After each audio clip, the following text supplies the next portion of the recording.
No tenemos un problema electoral, pero sí tenemos un personaje que lleva 16 años diciendo que el INE hace fraudes.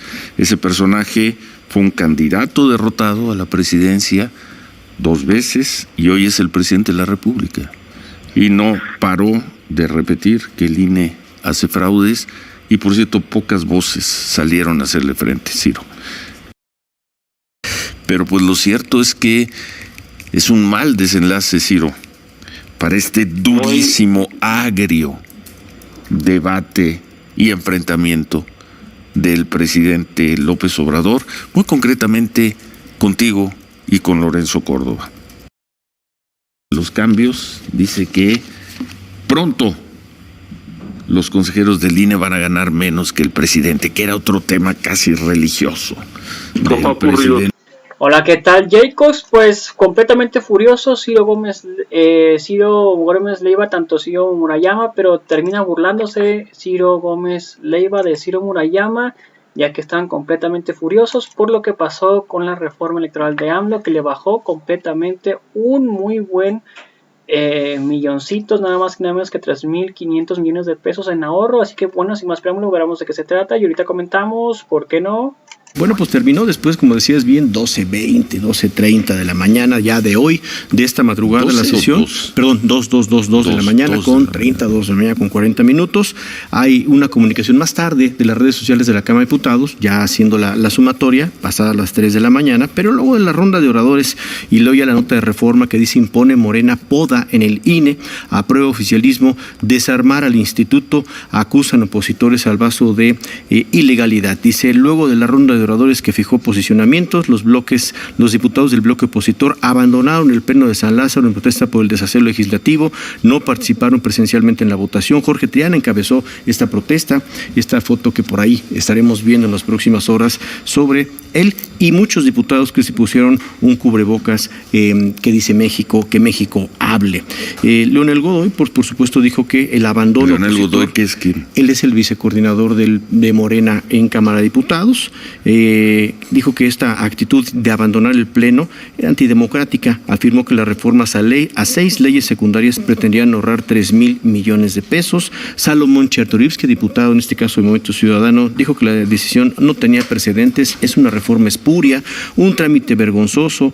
Les anticipó que en el Senado no se van a dispensar los trámites, pero pues pasaron, Ciro, pasaron por lo pronto en Cámara de Diputados estos recortes que fundamentalmente pues parece que tienen la intención de dejar efectivamente inútil algunas áreas del INE. Reducidísimo al INE. Entonces, ayer en la sesión de Cámara de Diputados se subió a votación el plan A, el proyecto, la iniciativa de modificar la Constitución del presidente López Obrador. Se sabía que iba a ser derrotada y fue derrotada. Se necesitaban 2/3 partes de los votos, no se obtuvieron. Todos los diputados del PRI, como se habían comprometido, votaron en contra y fue una derrota para el presidente, para Morena, y una victoria para la oposición. Pero de inmediato, sin dar tiempo a ninguna celebración, nada, ayer como acabas de decir, se presentó, se hizo una breve debate sobre la iniciativa del llamado Plan B, el cambio a las leyes reglamentarias del INE, y ahí, como no necesitaban las 2/3 partes, sino la mayoría, el voto simple, ahí se impuso Morena y sus aliados. Correcto. Y entonces no hay reforma constitucional, esa reforma que motivó las movilizaciones del INE no se toca, pero sí pasó el Plan B, con cambios que parecen, Ciro Murayama, consejero del INE, gusto en saludarte, buen día, que parecen muy graves para el futuro del INE, del funcionamiento del INE. Buen día, Ciro. Sí, muy buenos días, Manuel. Ciro, pues en efecto, estamos ante una reforma que genera un profundo daño al Instituto Nacional Electoral y sobre todo a los derechos que el INE está destinado a garantizar, como son pues elecciones, estándares constitucionales, imparciales, dando toda la garantía a los ciudadanos. Ahora se desaparecen las juntas distritales del INE que son permanentes y gracias a los cuales hay un trabajo de todos los días de coordinación de los módulos, de credencialización, donde la gente obtiene su identidad para votar y para identificarse en miles de trámites. Ese trabajo que además implica estar permanentemente actualizando la geografía, la cartografía electoral, ahí donde hay una nueva colonia, nuevos asentamientos, para que nunca falte una casilla en cada rincón del país, pues se debe al trabajo que todos los días hace nuestra estructura que ahora pasaría a desaparecer. Se borran además los cargos del Servicio Civil Electoral, del Servicio Profesional Electoral Nacional, que nacieron desde que nació el INE, desde 1990, 2/5 partes de esa estructura también se desaparecen con esta reforma sin que nunca se haya siquiera acudido a alguna opinión técnica. Esta es una reforma que además se hace sin un diagnóstico previo, sin discusión sobre las propuestas que se pusieron sobre la mesa. Nunca en la historia de las reformas electorales democráticas se había procesado así, sin siquiera tener un espacio de reflexión, excluyendo las voces de las oposiciones. Siempre las reformas de la democracia surgieron por reclamos de la oposición, no como imposiciones del poder. Y lo muy lamentable es que estamos hablando no de cualquier ley, sino de la ley que regula la disputa por el poder político. Y como se trata de eso, de justamente la disputa por el poder, lo normal o deseable es que se trate de cambios de consenso construidos en el diálogo. Y aquí pues no hubo consenso, no hubo diálogo, es una imposición unilateral, algo que nunca habíamos visto y que puede dañar la operación del INE y por supuesto la credibilidad de los comicios por venir. Es decir, se trata de una operación muy irresponsable además, porque las reformas casi siempre se han hecho después de crisis políticas para resolver los problemas. Por ejemplo, cuando no había un padrón confiable y cuando las elecciones las hacía el gobierno, pues fue necesario crear el IFE, hacer un padrón desde cero, darle autonomía más adelante al IFE. Cuando los reclamos de 2006 de voto por voto, se hizo una reforma para resolver estos recuentos de votos y volverlos generales cuando las elecciones fueran muy cerradas. Y ahora no tenemos un problema electoral. El INE ha organizado desde 2014 que nació a la fecha, sumando elecciones locales y federales, 330 elecciones diferentes.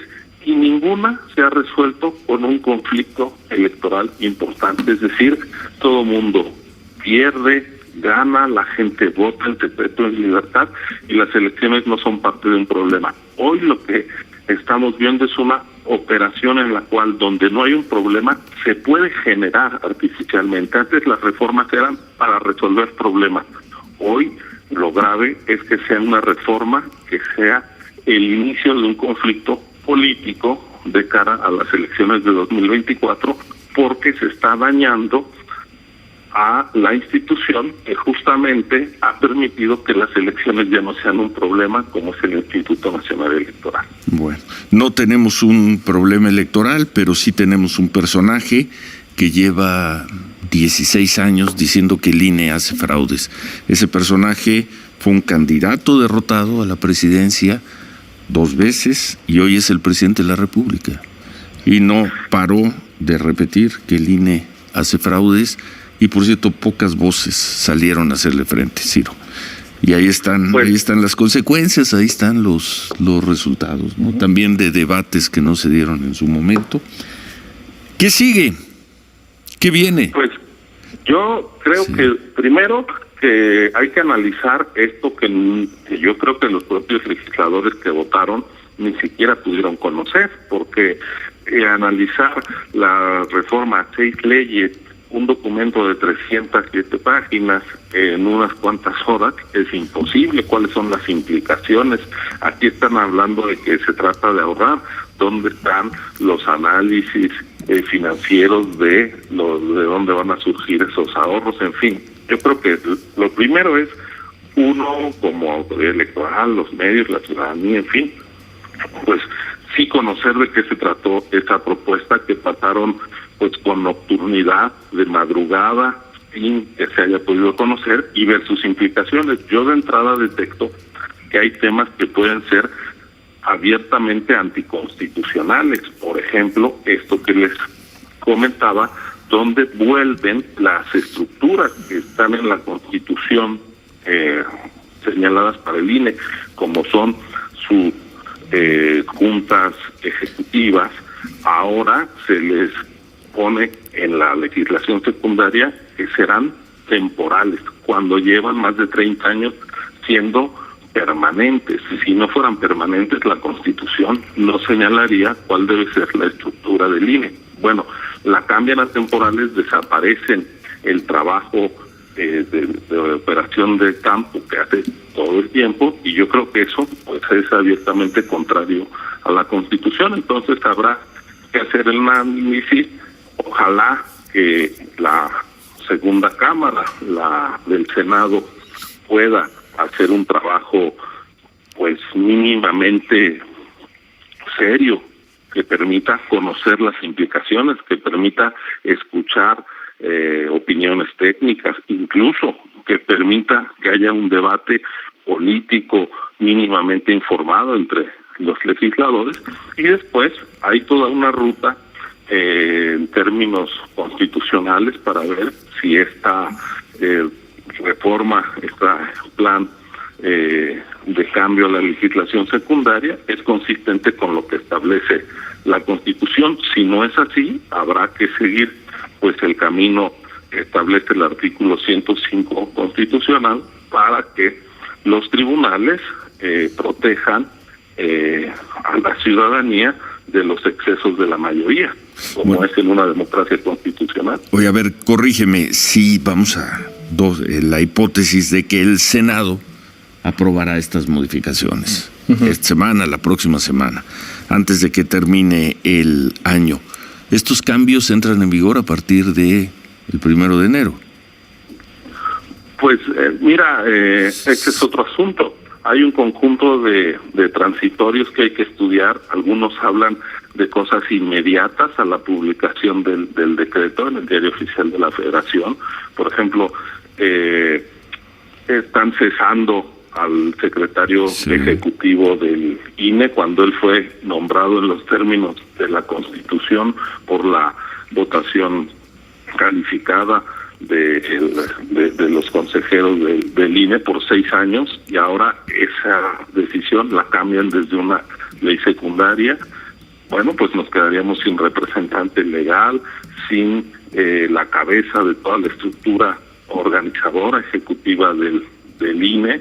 Hay otros asuntos que entrarían en vigor, hasta dentro de 5 años. En fin, hay que analizarla. La verdad es que no nos dieron tiempo ni de leerla. Fue un procedimiento muy poco cuidado, muy arbitrario y autoritario, porque bien a bien no se conocen las implicaciones de lo que aprobaron, porque ni tiempo de leer la propuesta dieron.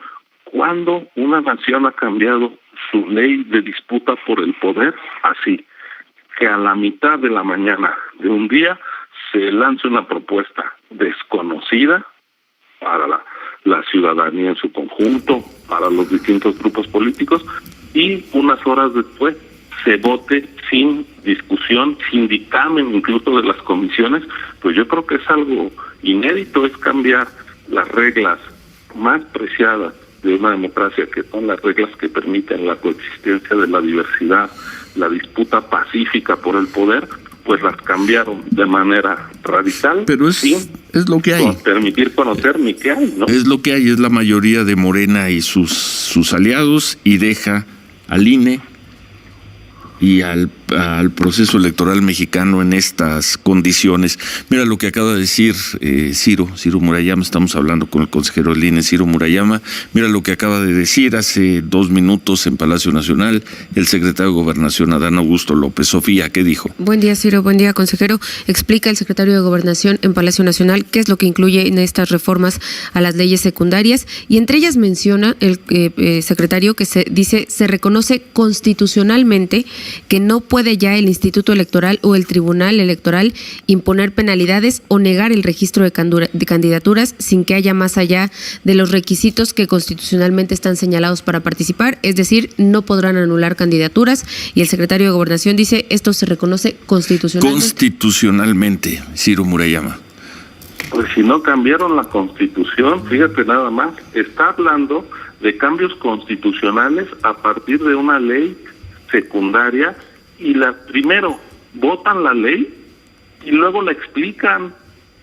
Fíjate nada más la operación que están haciendo. Lo normal en una democracia es que primero se pongan las propuestas sobre la mesa, se conozcan con toda transparencia, se analicen y después se pase a votar. Ayer sacaron la propuesta de la chistera, se votó y ahora la empiezan a explicar, y el mismo secretario de Gobernación está diciendo que hay cambios constitucionales cuando la reforma constitucional ayer fue votada en contra por la Cámara de Diputados. Es decir, ellos mismos están reconociendo que se trata de unos cambios que van, si dicen que son cambios a la Constitución, están reconociendo una operación legislativa fraudulenta, porque la Constitución no fue tocada, dado que no tuvieron los votos. Dada la movilización del 13 de noviembre, hubo un convencimiento de suficiente número de legisladores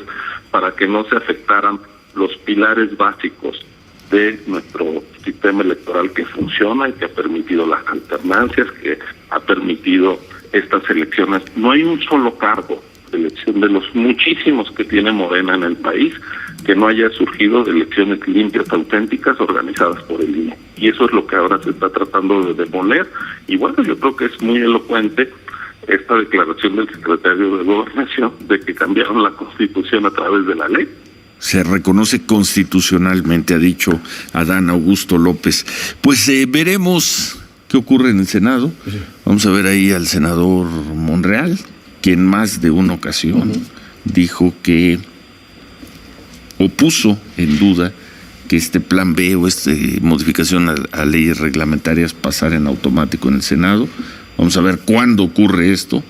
Podría darse la próxima semana, y luego qué acciones toman los partidos políticos ante estos cambios, y seguramente llevarán a controversia algunas de estas leyes. Es muy probable que el asunto termine en la Suprema Corte si es que el Senado aprueba estas leyes, pero pues lo cierto es que es un mal desenlace, Ciro, para este durísimo, agrio debate y enfrentamiento del presidente López Obrador, muy concretamente contigo y con Lorenzo Córdoba, al menos en los medios de comunicación, en el debate público.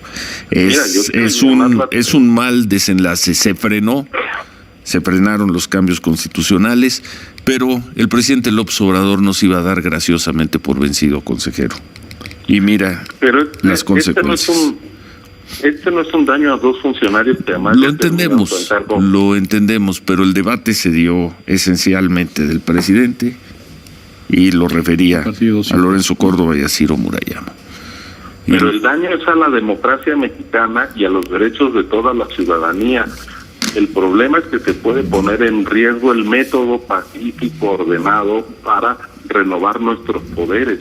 El problema es que en este momento tan grave que estamos viviendo de disyuntiva entre autoritarismo y democracia, estamos retrocediendo, porque el poder legislativo está actuando no como un poder independiente, sino sumiso, como en las épocas del presidencialismo autoritario, y porque desde la legislación secundaria se empiezan a cambiar principios constitucionales, lo cual es ilegal y nos indica que los derechos que hemos conquistado después de tanta lucha democrática pueden estar en peligro. Este es un momento muy delicado para la vida de nuestro país. Bueno, veremos qué curso toman las cosas por lo pronto en el Senado. Muchas gracias por los comentarios, por el análisis. Gracias Ciro Murayama. Por cierto, otro de los cambios dice que pronto los consejeros del INE van a ganar menos que el presidente, que era otro tema casi religioso. Como ha ocurrido siempre, ningún consejero del INE vive en un palacio virreinal. Sí. Falso que se gane más que el presidente. Y hemos visto que este caso, el de la reducción por decreto de los sueldos, pues pierde. Sí, bueno, sí. Una y otra vez en los tribunales. Pero bueno, en fin, muchas gracias, Ciro Murayama. Muchas gracias. Gracias Buen a día. ustedes. Gracias. Ciro, gracias. Sofía. Ciro, el presidente comenzó hablando de esta reforma, dice que como se esperaba, el bloque opositor votó en contra de la reforma constitucional, por eso se presentaron estas reformas. Dice el presidente, ahora pasará a la Cámara de Senadores y seguramente los del bloque conservador van a acudir a la Corte y van a pedir que se declare inconstitucional y van a ser los ministros de la Corte los que van a decir, o sea que esto apenas comienza, dice el presidente, pero también es importante que no se abandone esta lucha, que sea tema de discusión en la próxima campaña presidencial para seguir impulsando la democracia. Bueno, perdón, a ver, tuvimos un problema. ¿Qué dijo el presidente? Dice el presidente que pues seguramente el bloque va a pasar a senadores esta reforma. Si se aprueba en el Senado, seguramente los del bloque conservador van a acudir a la Corte, dice el presidente, para pedir que se declare inconstitucional. Van a ser los ministros de la Corte los que van a decidir. O sea que esto apenas comienza, dice el presidente. ¿Qué va a hacer Morena en el Senado? ¿Qué hará Ricardo Monreal en el Senado? Va a pasar tal cual. Tal cual. ¿Te acuerdas cómo Germán Martínez en más de una ocasión dijo que defina a Ricardo Monreal, más allá de que está en contra de la antidemocracia, de todo lo que ha dicho Ricardo Monreal, que defina si está en contra de los posibles cambios a las leyes reglamentarias? Monreal diría que pues, no podía estar a favor ni en contra porque no las conocía. Apenas se conocieron ayer. Bueno, va a traer muchísimas consecuencias en la política mexicana y en el proceso del 2024, lo que ocurrió ayer en Cámara de Diputados. Una de ellas, se le acabó el tiempo a Ricardo Monreal para jugar al gallo, gallina. Pues para acá, intentar para negociar allá. Cualquier cosa, sí. ¿No? Que le diera tiempo. Si Ricardo Monreal saca adelante esta reforma, cualquier posibilidad de simpatías por parte de la oposición se pierden, se van. Si la saca tal como viene, ¿en qué posición queda Ricardo Monreal? Esto no lo va a reposicionar como precandidato de Morena. Por cierto, vamos a revisar la encuesta del Reforma en unos momentos. Ricardo Monreal, ¿cuánto trae en esa encuesta, Ricardo Monreal? Ricardo Monreal, esta encuesta, de acuerdo con lo que está señalando el periódico Reforma, trae 4%. ¿Cuánto trae Claudia Sheinbaum? 31%. Marcelo.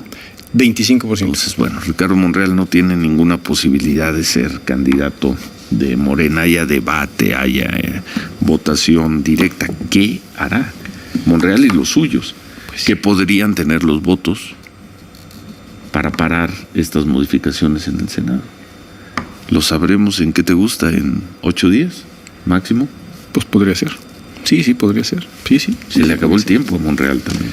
Pareciera que sí. No sé cómo pueda salir rápidamente de esta, ¿no? Está bien el tema de vamos a debatir y vamos a vernos las caras, Marcelo, Claudia, etcétera, debatamos, pero pues eso es para el futuro, ¿no? O sea, es para los próximos meses, pero esto es ahorita, ¿eh? Claudia trae 31, Claudia Sheinbaum 31% la intención de las simpatías de Morena para ser candidato. Marcelo Ebrard 25 y Ricardo Monreal 4, pues no tiene con qué sentarse a la mesa Ricardo Monreal. Bueno, pues ahí está prácticamente donde va Ciro Murayama, prácticamente va y se queja, pensaba que le iba a dar la razón al parecer Gómez Leiva, pero pues no. Termina primero suavecito, termina empezando suavecito el Gómez Leiva y termina burlándose prácticamente de Murayama, donde le dice que pues prácticamente van a terminar tarde que temprano, pero más temprano que tarde, que pues bajar los sueldos de todos los funcionarios, porque son hasta 400,000 pesos lo que ganan Ciro y Lorenzo Córdoba y compañía.